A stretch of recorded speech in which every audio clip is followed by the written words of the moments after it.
할렐루야. 오늘은 예수님의 탄생을 기다리는 대림절 첫 번째 주일입니다. 이 땅에 빛으로 오신 예수님을 우리가 묵상하면서 우리가 비록 이 어둡고 혼탁한 시대를 살아가고 있지만 우리가 그 빛이 되신 예수 그리스도를 따라가시는 저와 여러분이 되기를 간절히 소망합니다. 에베소 근처 프리에네에 있는 한 비문에는 이렇게 적혀 있다고 합니다. 신의 탄생은 세상을 향한 신의 복음의 시작이다. 신의 탄생은 세상을 향한 신의 복음의 시작이다 라고 적혀 있다고 합니다. 여기서 복음의 시작은 누구를 가리키는 걸까요? 여기서 복음의 시작은 예수 그리스도가 아니라 아우구스투스 황제를 가리키는 겁니다. 우리가 자주 사용하는 이 복음이라는 단어는 원래는 기독교의 용어가 아니라 황제의 용어였습니다. 복음을 영어로 번역하면 good news, 기쁜 소식이 되는데 이 기쁜 소식은 황제가 전쟁에서 승리를 했다든지 태자를 생산했다든지 황제의 즉위를 했다든지 황제의 생애 가운데 중요한 사건들과 관련되어 사용되었습니다. 또한 황제가 베푸는 하사품을 복음이라고 부르기도 했습니다. 그러므로 그 당시에 백성에게 복음은 빵이나 고기나 막걸리나 고무신이나 그런 것들이 복음이 되었던 것입니다. 그러니까 우리가 자주 사용하는 주님, 로드라는 그 용어도 복음이라는 용어도 원래는 기독교인들의 창작물이 아니라 황제와 관련되었던 용어였지만 이제는 예수를 나의 주로 고백하고 예수를 나의 메시아로 고백하고 예수를 나의 복음으로 사용하면서 기독교의 용어로 굳어져 왔던 것입니다. 그래서 복음이라는 단어는 원래 아우구스투스 황제로부터 시작이 됐습니다. 실제로 아우구스투스 황제와 예수님의 탄생 시기가 비슷합니다. 그래서 누가복음에서 예수님의 탄생에 대한 기록을 보면 아우구스투스 황제가 천하에 호적을 하라는 명령을 내려서 예수님의 어머님 마리아가 베들레헴으로 가서 예수님을 출산하는 내용이 기록되어져 있습니다. 또한 아우구스투스 황제도 예수님처럼 탄생설화가 있습니다. 예수님이 마치 예수님께서 마리아를 통해서 성령으로 잉태되신 것처럼 아우구스투스 황제도 그와 비슷한 탄생설화를 가지고 있는데 그의 어머니 아티아는 아폴로 신전에서 깊은 잠에 빠져 뱀의 모습을 한 신에 의해서 아기를 갖게 되었다고 하고 같은 시간에 그의 아버지 가이누스 옥타비아누스는 아내의 자궁에서 태양이 떠오르는 꿈을 꾸었다라는 설화를 가지고 있습니다. 그 당시 사람들은 이렇게 황제의 탄생, 황제의 즉위, 황제가 전쟁에서 승리를 하고 찬란한 황금의 시대를 열어주는 것을 굿뉴스, 복음이라고 여겼습니다. 오늘날도 크게 다르지 않은 것 같습니다. 이제 내년 4월이면 새로운 대통령이 선출이 됩니다. 매일 뉴스에는 대통령 후보들이 선거 유세하는 장면들이 나오고 있고 저마다 대통령 후보들은 자신이 새로운 시대를 열어줄 수 있는 것마저 그렇게 유세를 하고 선거 공약을 발표하고 있습니다.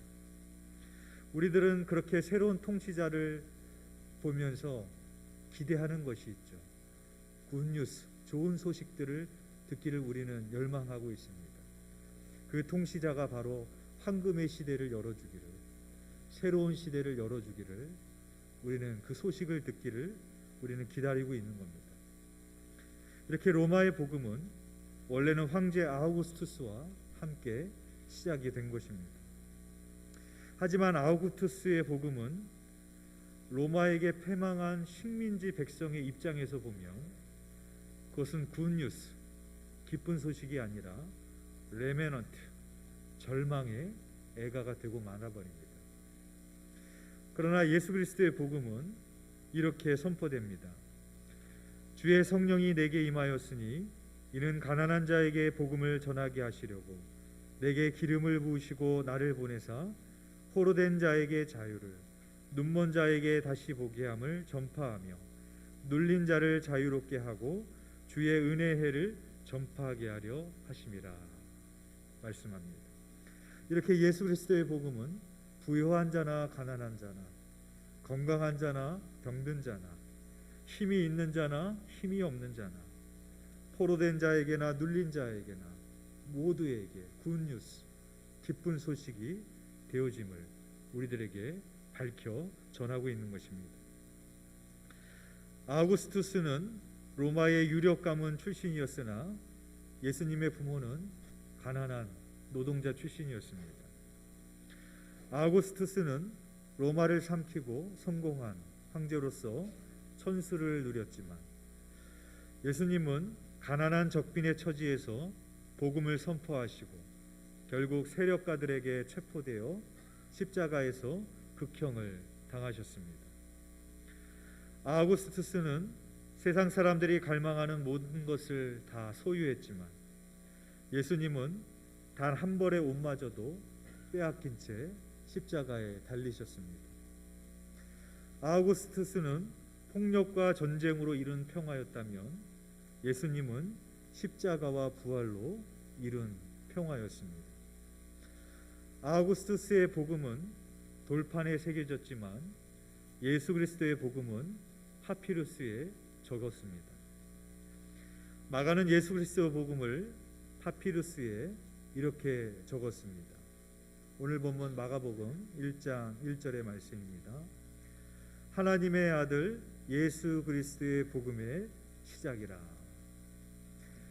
다른 복음서에 비해서 마가복음은 예수님의 탄생 이야기를 기록하고 있지 않습니다. 그래서 흔히 마가복음에는 성탄에 대한 기록이 없다라고 이야기도 합니다. 그러나 그렇지 않습니다.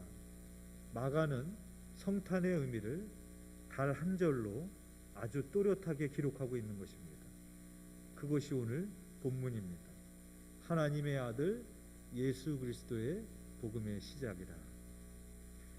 이미 아우구스투스의 복음이 돌판에 새겨졌는데 그깟 종이 조각에 예수 그리스도의 복음을 쓰는 것이 무슨 의미가 있겠습니까? 마가는 아우구스투스의 복음을 흠모하여 모방한 것일까요?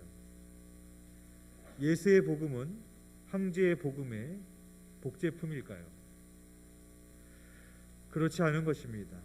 마가는 전혀 다른 복음을 본 것입니다. 그 시대의 체제와 권력을 전복시키는 복음, 민중의 복음, 십자가와 부활의 복음, 아우구스투스의 거짓 복음을 뒤엎는 예수 그리스도의 복음인 것입니다. 태초의 어둠과 혼돈 속에서 비춰온 하나님의 빛처럼 새로운 희망의 복음입니다. 메마른 구루터기에서 움트는 새순처럼 새롭게 시작하는 생명의 복음인 것입니다. 아우구스투스의 비문은 오늘날까지 남아있지만 마가의 파피루스는 삭아서 없어졌습니다.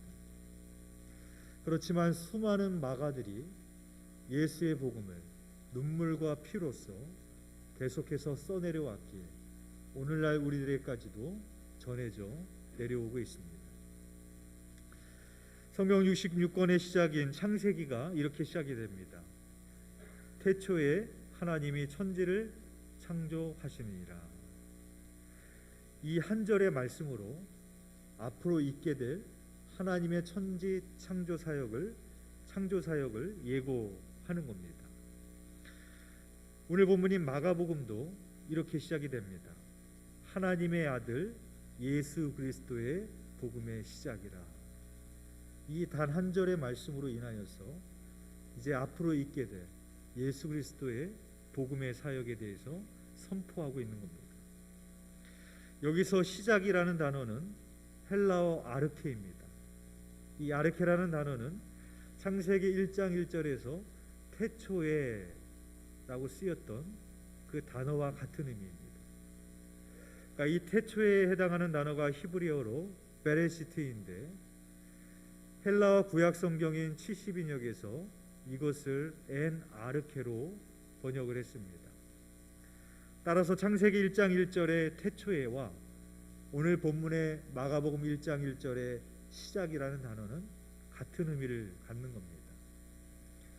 따라서 예수님의 복음 사역이 하나님의 천지 창조 역사와 연결되어져서 이제는 인류를 구원하기 위한 재창조의 사역이 시작되었음을 마가는 선포하고 있는 것입니다.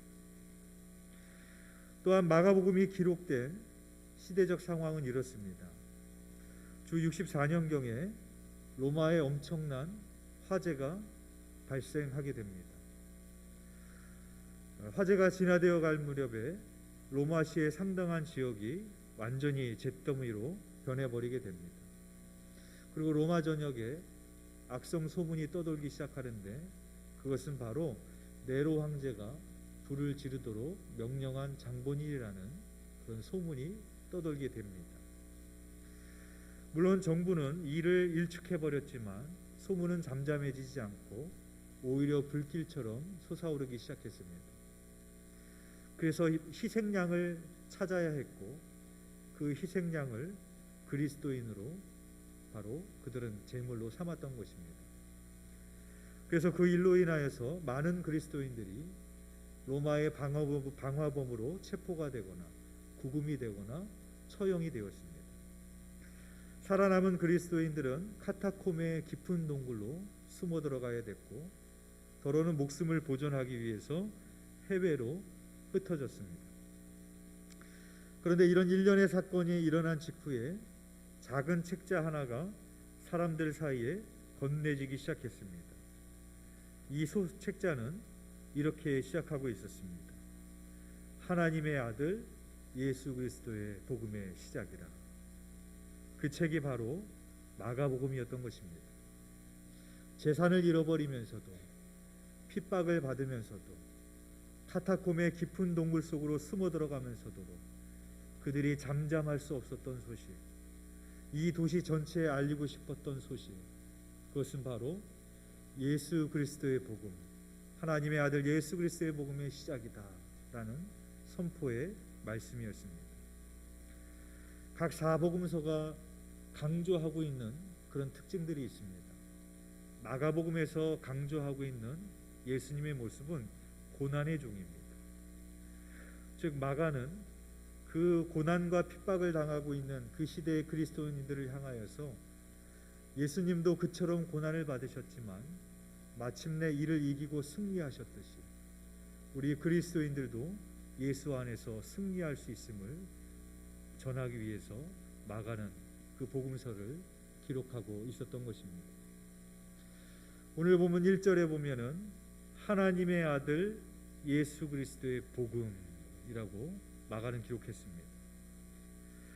하나님의 아들 예수 그리스도라는 이 신앙 고백을 누가 했나요? 다 아시겠지만 베드로가 했습니다. 그 고백을 어디서 했느냐? 황제의 도시였던 가이사랴 빌립보에서 했습니다. 가이사랴 빌립보는 헤롯 대왕의 아들인 헤롯 빌립이 로마 황제에게 잘 보이기 위해서 건설하였던 도시입니다. 그래서 로마 황제를 지칭하는 카이사르와 자신의 이름인 빌립을 붙여서 만든 도시입니다. 그 당시 아무 도시에나 로마 황제의 이름이나 칭호를 사용할 수 없었습니다. 황제의 도시가 되기 위해서는 두 가지 조건이 충족이 되어야 됩니다. 먼저는 로마 황제의 위용에 맞는 그런 규모가 되어야 됩니다. 면적이 적거나 사람이 적게 사는 소도시는 황제의 도시가 될 수 없었습니다. 그래서 가이사랴 빌립보는 상당한 규모의 도시였고 지중해를 끼고 있는 대단히 아름다운 도시였습니다. 또한 황제의 도시가 되기 위해서는 도시의 중심이나 가장 높은 곳에 황제를 위한 신전이 있어야 됩니다. 당시 로마 황제는 인간의 경배를 받는 실질적인 신이었기 때문입니다. 바로 그 황제의 신전이 인간을 압도하고 있는 그 도시에 주님의 일행이 나타난 것입니다. 황제의 도시 사람들에 비해서 갈릴리 빈민 출신인 그 주님의 일행의 행색은 남루했을 것이 뻔합니다. 유행이나 세련과는 전혀 동떨어진 마치 거지처럼 옹색했을지 모릅니다. 쉽게 짐작할 수 있는 것은 주님보다도 로마 황제 신전의 문지기가 훨씬 더 값진 옷을 입고 있었을 것이라는 점입니다. 그처럼 초라한 모습의 주님께서 바로 그곳에서 제자들에게 너희는 나를 누구라 하느냐라고 물으셨던 것입니다.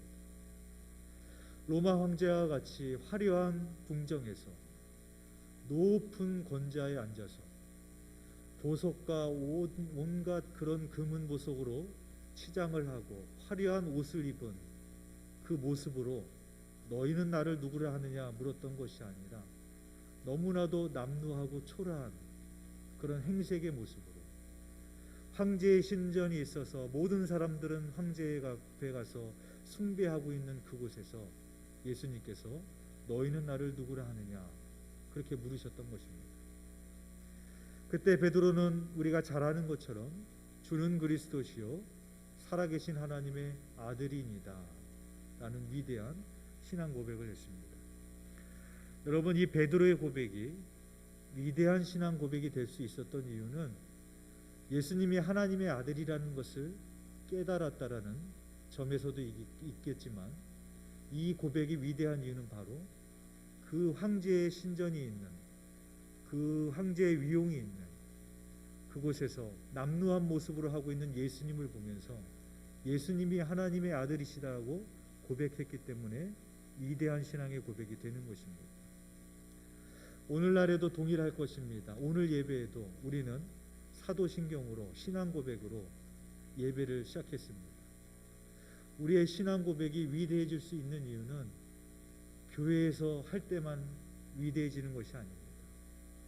교회에서 예배를 드릴 때만 고백하는 것이 진정한 신앙 고백이 아닙니다. 베드로가 했던 것처럼 제자들이 했던 것처럼 그 세상 속에서 모든 사람들이 욕망을 쫓아가고 돈을 쫓아가고 바로 그런 세상 속에서 살아가고 있지만 그러나 그곳에서도 살면서 오직 예수님이 하나님의 아들이심을 그리스도이심을 고백할 수 있다면 그것이 바로 여러분들의 위대한 신앙의 고백이 되어지는 것입니다. 최근에 퓨 리서치 센터가 17개 선진국 대상으로 한 설문조사를 했습니다. 그 설문조사에서 이렇게 물었습니다. 당신의 삶을 의미 있게 만드는 것은 무엇입니까? 라고 물었습니다. 여러분들도 속으로 한번 대답해 보십시오. 당신의 삶을 의미 있게 가치 있게 만드는 것은 무엇입니까? 17개국 평균 응답에서 사람들이 중요하게 여기는 것 2위는 직업이었고 4위는 친구 관계 등등으로 나왔습니다. 그런데 한국은 돈이라고 대답하는 비율이 1위를 차지했습니다. 무려 62%가 인생에서 가장 가치 있는 것이 돈이라고 대답을 했습니다. 물론 다른 나라 사람들도 돈이라고 대답을 한 사람들이 있었습니다. 그런데 다른 나라 사람들과 우리나라 사람들의 대답의 차이는 다른 나라 사람들은 돈이라고 대답할 때 돈만 얘기한 것이 아니라 가족 그 다음에 돈이라고 한다든지 건강 그 다음에 돈이라고 한다든지 돈을 1순위에 두지 않았다라는 겁니다. 그런데 우리나라 사람들만이 유일하게 바로 1순위에 첫 번째에 돈이라고 대답을 했다라는 것입니다. 요즘 우리나라 젊은 사람들이 자주 쓰는 말 중에 영끌이라는 말이 있습니다. 들어보셨나요? 영끌. 무슨 말인가 하면 영혼까지 끌어모은다라는 말의 줄임말입니다. 그러니까 어떤 물건을 다소 무리해서 구매했을 때 영끌해서 샀어 그렇게 표현을 하는 겁니다. 그런데 이 영끌이라는 단어가 영끌 대출, 영끌 투자라는 식으로도 사용이 되어집니다. 그러니까 영혼까지 끌어모아서 모든 수단을 동원해서 대출을 받고 모든 수단을 동원해서 부동산이나 주식이나 비트코인에 투자를 해야 된다는 말로 자주 사용이 되어지고 있습니다. 오늘날 대한민국의 현실이 어떤지를 잘 보여주고 있는 그런 대목입니다. 사랑하는 교회 여러분, 예수님께서는 2000년 전에 황제의 도시에서 제자들에게만 물으신 것이 아닙니다.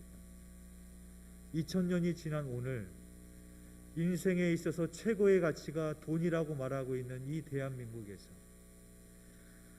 모든 사람이 그 욕망을 쫓아가고 있는 이 도시에서 주님은 우리에게 동일하게 묻고 계시는 것입니다. 너희는 나를 누구라 하느냐? 여러분들은 복음의 시작을 황제 아우구스투스에서 시작을 하시겠습니까? 아니면 하나님의 아들 예수 그리스도에게서 시작하시겠습니까? 오늘은 대림절이 시작되는 날입니다. 우리가 쓰는 달력으로는 지금은 우리가 연말이지만 교회력으로 하면 예수 그리스도가 이 땅에 오신 성탄을 기다리는 대림절이 한 해를 시작하는 새해가 됩니다. 따라서 교회력으로 하면 오늘이 새해의 첫날이 되는 겁니다. 올 한 해의 시작을 아우구스투스의 복음으로 시작하는 것이 아니라 예수 그리스도의 복음으로 새롭게 시작하실 수 있는 저와 여러분이 되시기를 주님의 이름으로 축원드립니다. 기도드리겠습니다.